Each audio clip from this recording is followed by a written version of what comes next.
All right, Fred, taking a look at your assignment now from week 7. This is your major project. So let's see how you did. I'm just going to go ahead and get right into it. So it looks like you've written yours in APA, and your title page here looks very good, looks great.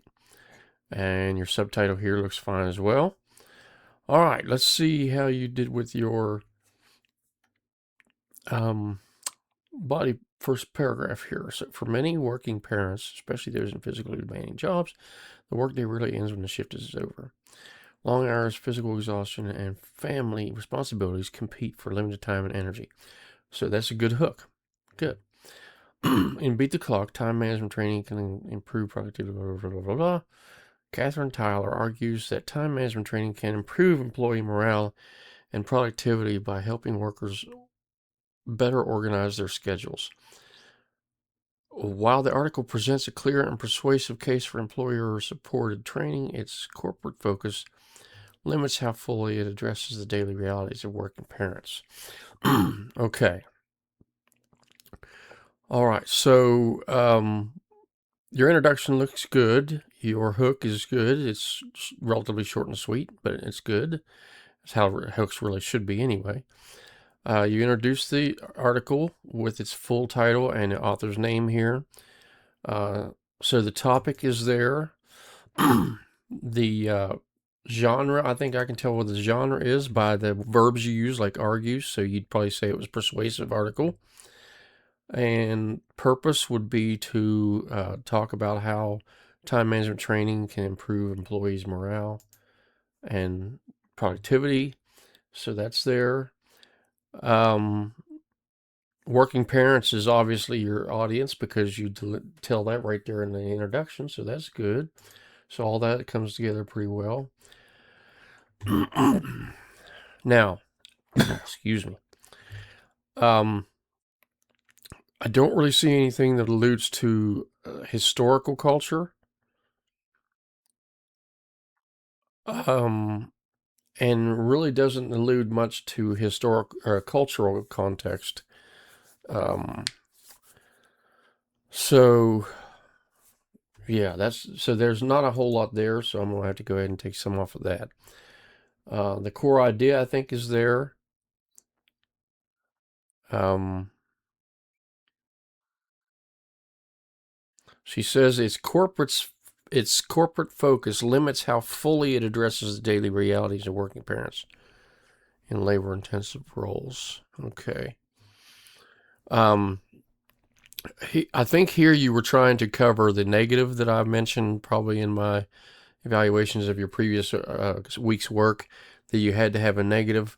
The problem was really when you're talking about the audience choice, though, that's really not, you can't really say that's a problem because audience choice is just that. It's a choice. It's who you want to focus on. So in Tyler's case, she wanted to focus on HR people, right? She wanted to focus on a specific group of people who work in HR.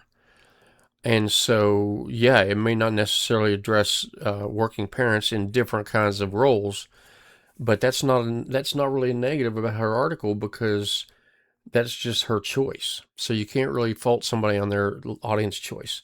But I will give you credit for trying to incorporate that in there. So I will count that. I will give you credit for that. All right. Tyler's article centers on the idea that time management is not simply about working faster, but about working more effectively. Early in the article, she explains that employees often spend too much time. Okay, so Tyler 2003. And yes, you get that. Now, the one thing you are missing here is in addition to the year, you should have another comma after 3 here, and then you should have a page number. Okay, and that would be a P period and space and then a number. So that page numbering should go in there as well. And I do realize that it doesn't show that in the exemplar. I think the exemplar doesn't show that every time. But just for future reference, that is something you always want to have the page or paragraph numbers in there whenever possible. Okay. Professional tone. So here it seems like you were trying to write a little bit too much to the rubric because you actually mentioned the tone, you actually mentioned the genre. um, But let's see what you do with the rest of it here. Okay, another source citation from the quote. Here's another one from the quote, from the source. Another strength discussed here with a source to back it up. Ah, here we go. Here's your limitation. You just didn't put it in the introduction, but it is here. So your core idea is okay. It would be better if you'd actually alluded to that negative up in the thesis statement or in the introduction. That's where it's expected to find it. But that's good that you have it somewhere, so I won't take as much off for that. Your details are good. You have details. You have evidence to back it up in the form of quotes and stuff.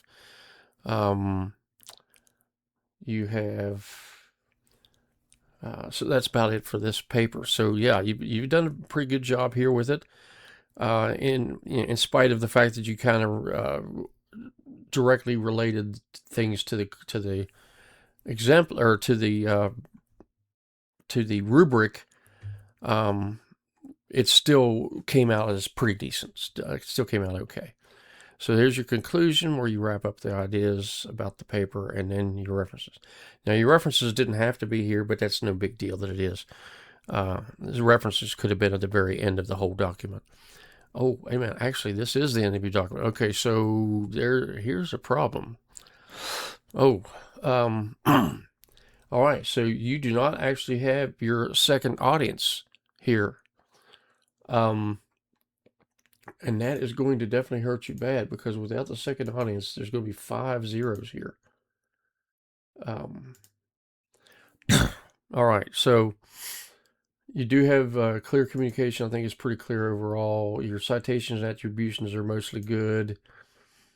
Yeah, that's going to cause you to end up with a D though, because of that missing part 2. So I'm sorry. I hate to have to do that, but yeah, you're going to end up with a 65, which is just a D, but it's better than an F. Once you factor this grade in with all the other grades that you've made throughout the term, you may still be in a good shape. You may still get a C.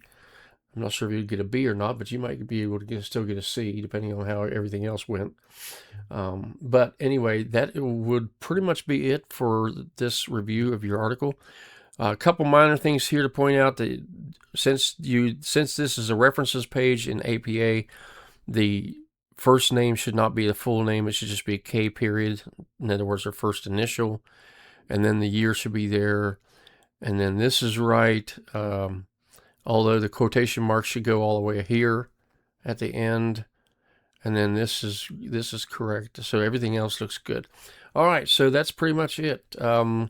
Fred, I appreciate your hard work and everything this term. I just hope that doesn't do too much damage to your overall grade. And as always, of course, if you have questions or anything, let me know.